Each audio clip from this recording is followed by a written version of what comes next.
Devocionais a Bíblia toda em um ano. Hoje, 1 Reis, capítulos 16 a 19. Nesses capítulos nós vemos a continuidade do pecado e das crises políticas em Israel, no Reino do Norte. Nadab, o filho de Jeroboão, foi morto por Baasa no final do capítulo 15.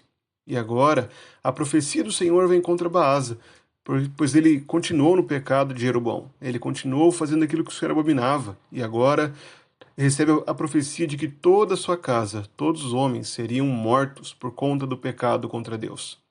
E é exatamente isso que acontece. Elá, o filho de Baasa, começa a reinar, mas reinou apenas durante 2 anos, pois logo em seguida Zinri, o comandante dos exércitos de Israel, se levanta contra Elá e o mata, e assume o poder. Porém Zinri reina apenas durante 7 dias, pois também é morto em uma conspiração, quando o povo decide fazer rei Onri, o comandante do exército. Onri sitiou a Tirza, o local onde estava o rei, e também o derrotou. Onri mata a Zinri e então toma o reinado. Após a morte de Zinri, há uma nova crise política, pois metade do povo queria fazer com a rei Tibni, filho de Ginate, e a outra parte estava favorável a Onri. E após essa batalha, Tibni é morto e Onri passa a reinar. Onri governa Israel durante 12 anos. É ele quem estabelece a cidade de Samaria. É dito que Onri foi pior do que todos os outros reis, mas logo após ele vem o seu filho, Acabe, aquele em que não há nenhum exagero em dizer que foi o pior rei sobre Israel. Acabe intensificou todo o pecado dos reis anteriores. Foi ele quem estabeleceu o templo de Baal em Samaria. É ele quem estabeleceu os postes da deusa Azerá. É ele quem cometeu mais abominações do que qualquer outro rei antes dele. Ele é marcado justamente pelo seu casamento com Jezabel, uma mulher que atormentou e levou o povo de Israel a pecados gigantescos. Mas os capítulos seguintes, o capítulo 17 de 1 Reis em diante, mostra uma esperança para Israel. O Senhor levanta a Elias, o tesbita, um dos profetas mais famosos da história de Israel. O relato de 1 Reis 17, que introduz esse profeta, mostra justamente a operação de Deus por meio de Elias, bem como o sustento de Deus para esse profeta. Elias declara que não haveria chuva e então há um tempo de seca, e o Senhor o sustenta nesse tempo. O Senhor envia ao ribeiro de Querite. Após o ribeiro secar, Elias é enviado pelo Senhor para Sarepta e lá encontra uma viúva que o mantém, que provê para ele. Quando o filho da viúva morre, o Senhor age por meio de Elias, restituindo a vida do menino. E então o Senhor está confirmando e sustentando o ministério desse profeta. O capítulo 18 mostra que Elias não era o único profeta que era cuidado por Deus. Obadias, um homem que temia muito ao Senhor e que também cuidava do palácio de Acabe, havia escondido 100 profetas e os sustentava com pão e água. Esse homem foi justamente o meio de Elias marcar o encontro com Acabe.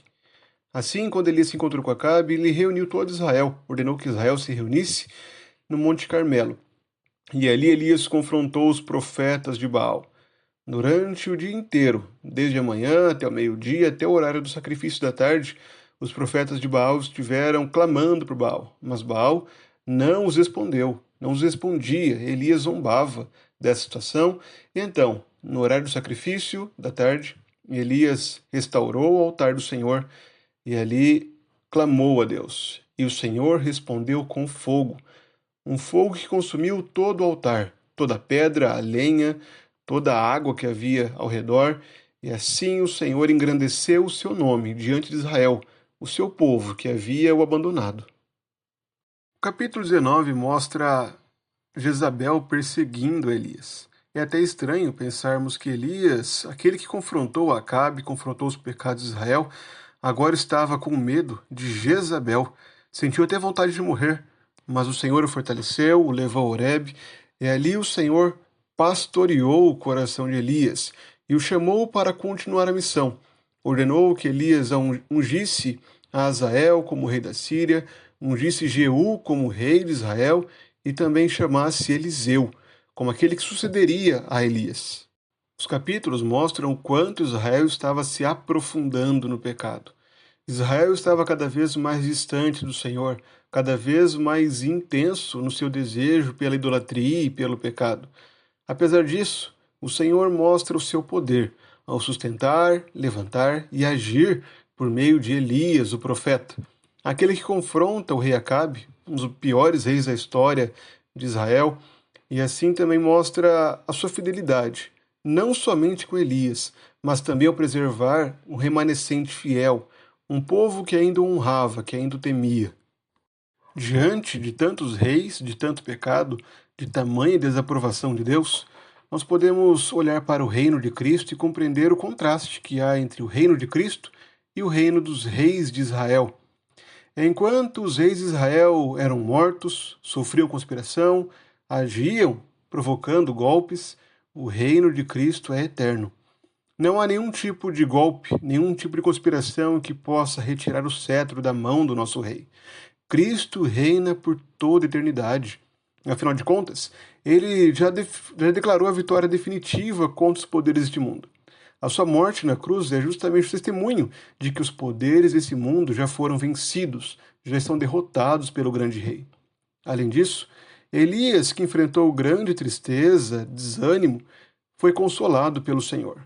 Assim também, Cristo é aquele que consola o seu povo. Ele é o perfeito sumo sacerdote, aquele que se compadece das fraquezas do seu povo e o sustenta e concede misericórdia e graça em ocasião oportuna.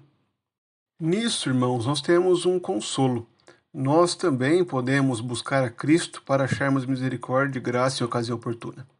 Assim como Elias, nós também estamos sujeitos ao desânimo, à fraqueza, à frustração, e podemos sim ser confrontados por Deus, como Elias foi. Mas podemos ver nisso também o conforto que o Senhor concede ao seu povo. O mesmo Deus que confrontou Elias pelo seu temor, pela sua fraqueza diante de Jezabel, é aquele que o fortaleceu para a sua missão.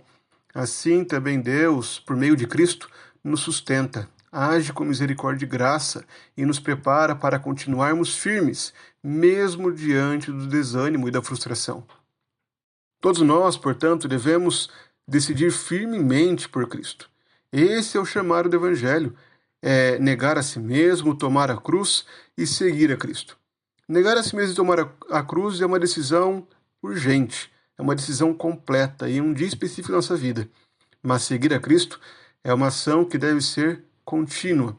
Nós que professamos a Cristo no passado devemos agora, dia após dia, segui-lo, andarmos continuamente com ele. Devemos viver pelo que é eterno. Se olharmos para o reinado de Onri, o pai de Acabe, nós veremos um relato na história secular, na história dos livros de histórias por aí, um relato muito positivo de um rei que foi sábio nos seus tratos, de um rei que foi muito sábio nos tratos comerciais, que estabeleceu um reinado muito seguro para o seu filho, que fez acordos que seriam positivos para o seu povo de Israel, mas o que vemos na Escritura é justamente o contrário disso. Embora Onri pareça um rei muito positivo aos olhos do mundo e da história, na Escritura é resumido apenas a fazer aquilo que é mal diante do Senhor, a reprovação de Deus. Onri construiu um grande império diante do mundo, mas foi desaprovado por Deus. Nós, irmãos, somos chamados para fazermos o contrário disso, para não vivermos segundo a aparência desse mundo, mas vivermos por aquilo que é eterno, acumularmos tesouros no céu e não nessa terra. Que o nosso coração seja o oposto do que Onri fez. Que ao invés de estabelecermos nosso nome nesse mundo, vivamos pela glória do nosso Rei, pois o seu reino é eterno.